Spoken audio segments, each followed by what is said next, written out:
long-term interest of the concern of other welfare. This analysis, though obvious, is problematic, for any given act is bound to provide at least one person with a lesser degree of happiness. That the degree of happiness in which with which another act will provide him, but which provides someone else with greater degree of happiness than could any other conceivable act. One man's heavens is another man's hell. The present analysis thus appears to turn omnibenevolence into a self-contradiction attribute like square circularity.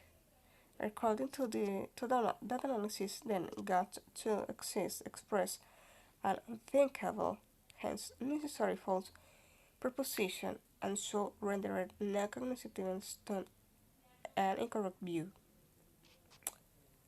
However, perhaps a slightly different analysis will better reflect how most states will interpret the verb phrase at hand. Consider, for example, the following. For in person P, if P performs the act which ultimately brings about a great degree of happiness or comfort, wellness, being, etc., among people generally, that could any other act, then P does that which is everyone's best long-term interest. Although this analysis may strike some of it counterintuitive and off the track, it may well accurately reflect what most theists mean when they say that God is omnibenevolent. They might argue that while praising most people does not immediately place a woman in bringing about the greatest possible measure of overall happiness, it is a factor created the ideal world. The ideal world and the creation of the world of certainly in everyone's best long-term interest, whether he realizes it or not. At any rate, it should be plain that on the given analysis, there is nothing obscure about the property of omnibenevolence, for the notion of bringing about maximal happiness seems quite clear. So, on the analysis too, no cognitivist too is incorrect. Athens may be in order, but certainly no cognitivist isn't. I cannot think of any other analysis of the given verb phrase with which most theists might agree. However, I suppose that nearly any such analysis would at least be intelligible, and so would not render the two exist cognitively meaningless to the two. Let us therefore here conclude our discussion of G2 and move to the divine attribute referred to the subsequent definition of God. Since most of all non-cognitivists will regard good tree exists and good fall exists to express clearly thinkable proposition to the extent that love exists and the universe exists, express clearly thinkable proposition. Let us skip those and more onto G5 to ground off in the search of everything. This is a definition of God that is quite popular among the New Agers and other liberal believers. But what do you mean by the terms the crown of being and the search of everything? I hope there venture a reasonable guess, likely the vast majority of people who use such expressions into thereby. Again, I will read the sentence again. Likely the vast majority of people who use such expressions intend to thereby refer to the entity without which it is supposed that nothing could exist.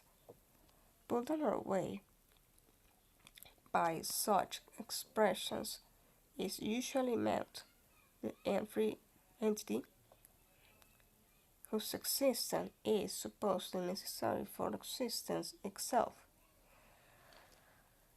There is a certain temptation here to dismiss the notion of such an entity as nonsensical rubbish and thus invoke non-cognitivity is fine.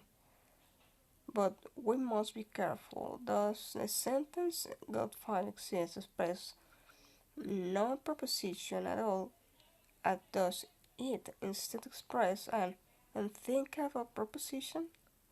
The correct answer, I believe, is the later. For the later, I don't know the word, sorry.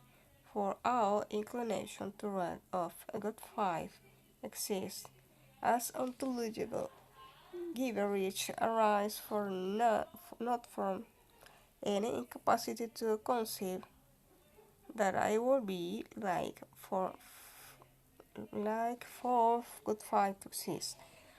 That is the proposition expressed by God 5 exists and entails that God is responsible for the existence of at least everything except God himself, but we cannot comprehend responsible to the existence of space and time for the concept as causation in reality is spatio-temporal, also the idea that X showcase Y without occupying position in a space-time is unthinkable. In other words, space and time are both built into the very notion of causation. To say that X cause Y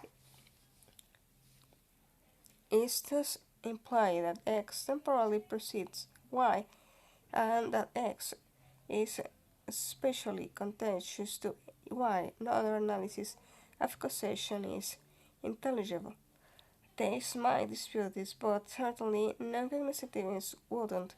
After all, most of them are such materialists whose themes for the scientist method will be difficult to overstate.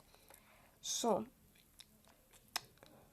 when they say that God fact exists does not express any proposition whatever, that they really mean to say it's that God fact exists, express an unthinkable and so necessary false proposition. It is inconceivable that something should be the cause of everything besides itself, including space and time. Therefore, there are a mistaken adhering to a non-cognitive 5. They should instead disperse at times 5. We come next to G6, the personal, omnipotent, omniscient, omnibenevolent, eternal ruler and creator of the universe. That its definition and intelligible should not be controversial. We have already seen that all the properties mentioned therein, save for the being personal, are current, and few properties are more rarely grasped than that. And it is a property that we each possesses. Sorry. It might be objected, however, that while that property is perfectly comprehensible on his own, become problematic when combined with the other properties mentioned in G6. But why should it? Can we not easily imagine a person who is able to perform any act that is both conceivable and compatible with all of his own essential characteristics, who has all only true proposition as believed, etc. If not, then it's hard to see that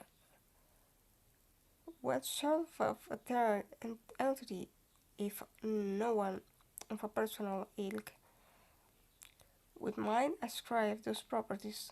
Thus, if the non-cognoscitivist grant the intelligibly of all the properties mentioned in G6 and yet nonetheless, it's that God 6 exists is cognitively meaningless, then it's incumbent upon him to explain how the sentence may fail to express a proposition. Let us now consider G6, the personal, omnipotent, omniscient, omnibenevolent, non-material, eternal creator and ruler of the universe. It is the property of questionable coherence, and that being non-material is a property that the overwhelming majority of the theists ascribe to God, if only in place, e.g., by referring to him as a spirit.